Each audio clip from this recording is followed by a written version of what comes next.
Hi friends, স্বাগতম জনাইছো আপোনালোকক টু আসামি সিস্টাৰ্ছৰ অন্য এটি ভিডিঅ'লৈ। আজি আমি আপোনালোকৰ মাজলৈ এটা নতুন ৰেচিপি লৈ আহিছো। সেইটো হৈছে এগ ৰোলৰ ৰেচিপি। তাৰ কাৰণে মই লৈছো এয়া আটা, এটা মিডিয়াম সাইজৰ বাটিৰে 3 বাটি মান, আৰু ৰিফাইন লৈছিলো 3 চামুচ, আৰু ইয়াত দিছিলো অকনমান নিমখ সৰু চামুচেৰে আধা চামুচ মানৰ সমান। এতিয়া মই গুটেইখিনি মিক্স কৰি লৈছো। তাৰ পাছত ইয়াত মই অলপ পানী দি এটা ডো বনাই লম। ৰুটি বনালে যেনেকুৱা ডোটো বনাই হে তেনেকে বনাই ললেই হ'ব। তাৰ পাছত মই এয়া লাডু কৰি ললো এটা। তাৰ পাছত মই এইখিনি এতিয়া এখন কৈ ৰুটি বনাই লম। এয়া চাওক, একেবাৰে ডাঠু নকৰিব ৰুটিখন বা একেবাৰে পাতলাও নকৰিব, এটা জোখত বনাব। এয়া চাওকচোন মই কেনে ধৰণে বনাইছো। তাৰ পাছত মই এফালে গেছত টেৱাখন পাতি দিলো। টেৱাখন গৰম হোৱাৰ পাছত মই ইয়াত দিছো ৰুটিখন। এয়া চাওক, ৰুটিখনৰ দুইটা সাইড আপোনালোকে 1 মিনিট মানৰ কাৰণে সেকি ল'ব। এয়া চাওক মই কেনে ধৰণে কৰিছো, এনেকে সেকি ল'ব। তাৰ পাছত মই ইয়াত দিছো কাষত দি দিছো ৰিফাইন 1 চামুচ দি দিছো ৰুটিখনৰ কাষে। তাৰ পাছত মই আকৌ ৰুটিখন লুটিয়াই দিছো।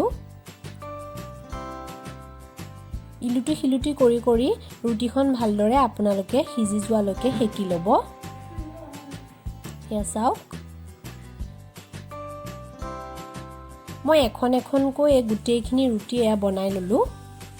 তাৰ পাছত মই যেহেতু এগ ৰোল বনাইছো, তাৰ কাৰণে মই কণী লৈছিলো 5টা।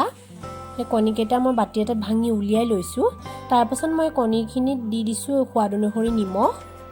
তাৰ পাছত এইখিনি ভালদৰে মিক্স কৰি লওঁ। তাৰ পাছত এফালে কেৰাহীখন পাতি দিলো। কেৰাহীখন গৰম হোৱাৰ পাছত ইয়াত দিছো মই অকনমান মিঠাতেল, বেছি দিয়া নাই। আৰু মই ইয়াত অলপকৈ কণী দি পেলাই এগ ৰোল বনাই লম এটা। এয়া চাওক, মই প্ৰথমতে এটা বনাই দেখাইছো। কণীখিনি দিয়াৰ পাছত মই ইয়াত ওপৰত ৰুটিখন দি অলপ হেঁচি দিছো। এয়া চাওক, যেহেতু ঘৰত বনাইছো একেবাৰে সাধাৰণভাৱে আপোনালোকক বনাই দেখাইছো, বেছি সময়ৰো প্ৰয়োজন নহয়, পটককৈ বনোৱা হ'ব। তাৰপিছত মই এখন কাঢ়ি থলো। তাৰপিছত মই এফালে বন্ধাকবি, পিঁয়াজ আৰু জলকীয়া কাটি থৈছিলো। ইয়াত মই অকনমান নিমখ ছটিয়াই থোৱা আছে।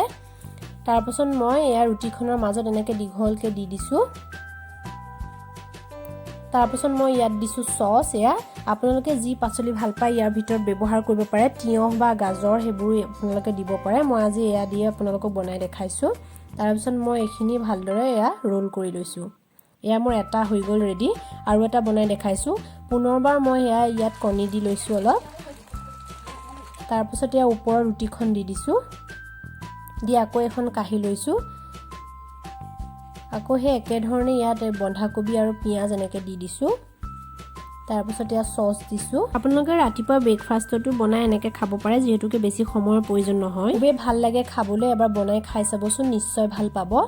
পুনৰবাৰ চাওক, এনেকে ৰোল বনাই লৈছো। যিহেতু ঘৰত বনোৱা হয়, সাধাৰণভাৱে বনাই দেখাইছো। আপোনালোকে খাবলৈ নিশ্চয় ভাল পাব। তেতিয়াহ'লে জনাব আমাৰ এই ৰেচিপিটো কেনেকুৱা লাগিল। যদি ভাল লাগিল, লাইক কৰিব, শ্বেয়াৰ কৰিব, কমেণ্ট কৰিব।